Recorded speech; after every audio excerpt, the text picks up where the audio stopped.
Yes, Kenya. Tamu sana, tamu sana, tamu sana, yes.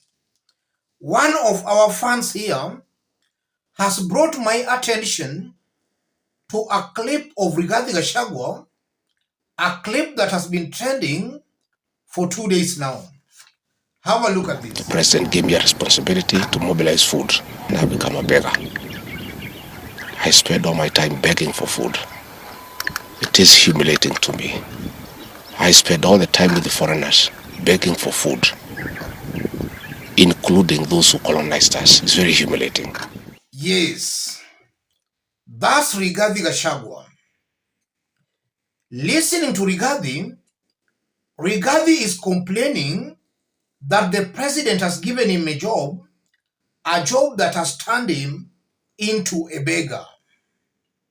And the painful bit of it is that the job has forced him even to beg from those countries that colonized Kenya. That's exactly what Rigathi is saying. What does that mean politically? Before answering that question, if you are watching us for the very first time, subscribe, give this video a like. If you want to support our forum, I've pinned my number on the comment section. Contact me through the number. Let's dig deep into our analysis. Yes. What does that mean politically? Listening to Rigathi Gachagua, I'm seeing a disparate and a very confused politician. Disparate for recognition, disparate to be seen by the mountain as their defender. He's disparate for that attention, especially from the mountain.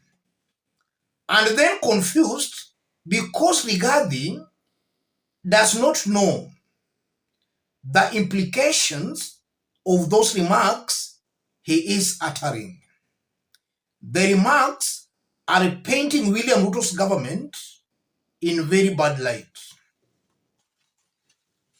That aside, the first thing coming out clearly from those remarks, Rigathi is trying to create an impression that is going out of his way looking for food for his people, or rather for Kenyans. So the question begs, where are they taking that food? Because after all, Kenyans are still dying of hunger. The last time we saw the government taking some relief food to Somalia, that was about 2 months ago. So you are seeing a government begging for food, and then at the same time, the government taking food outside as relief.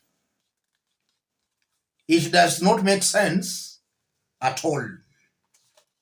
So Rigathi is trying to create that impression that he's going out of his way for the levels of his people to an extent of even begging from those who naturally he could have not begged for.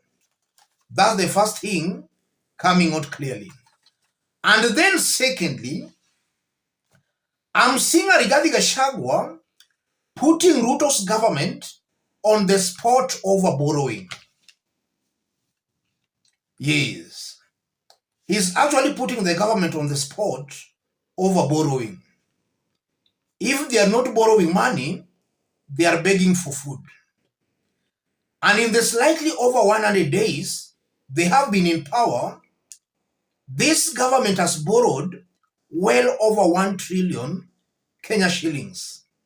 So as he talks about begging for food, he is also ringing bells on how the government has also borrowed money from those so-called colonizers.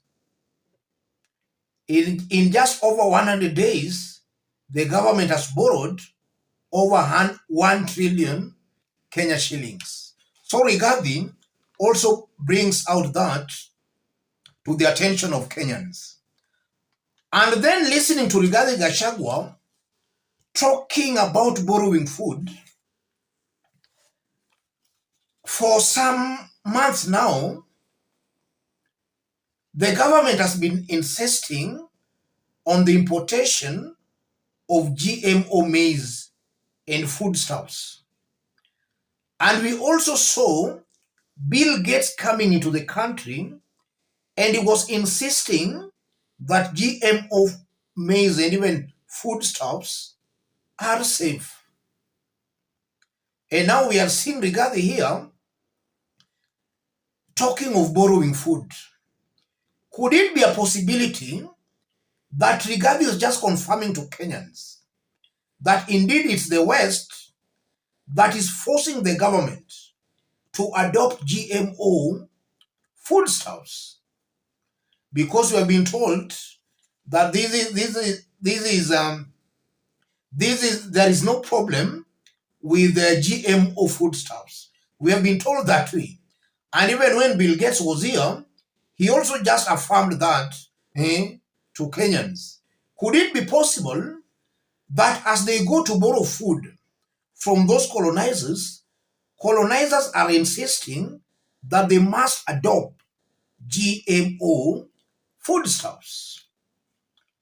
And could Rigathi Gachagua be making those remarks deliberately in preparation for the government to import GMO maize and foodstuffs in the country in the pretext that Kenyans are hungry? That's also something that might be possible here. And listening to Rigathi Gachagua again, I'm seeing a Rigathi Gachagua who is actually being defiant again here, because if your boss has given you a job to do, why is Rigathi Gachagua complaining to us or to Kenyans? Or why is he complaining in public? Why can't he why can't he speak to the president maybe in private? Why is he telling Kenyans all those many stories that the president has turned him into a beggar, such kinds of stuffs? That's also a sign of disrespect. Yes. And Rigathi is a candidate to be penalized by the president.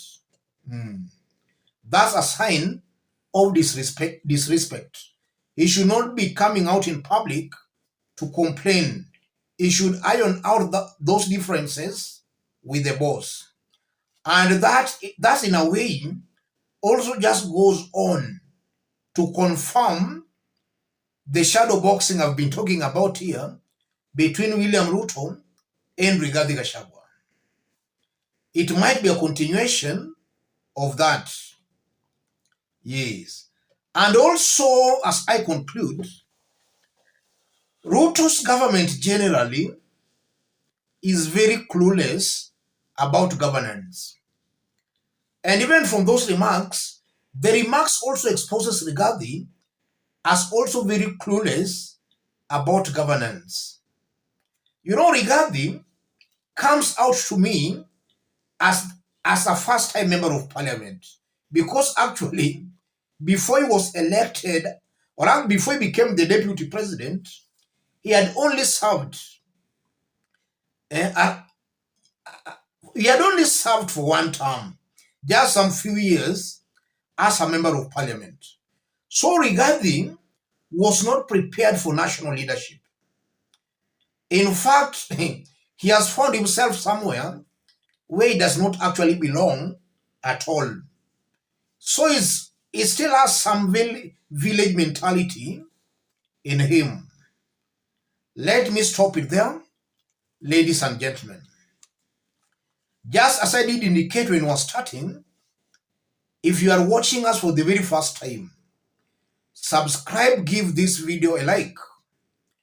To our fans and subscribers, I'm very much humble, very grateful for the kind of support you are giving me here. And to another person, just as I did indicate when I was starting, if you want to support the forum, I've pinned my number on the comment section. Contact me through the number. Let's meet in our next analysis. Thank you.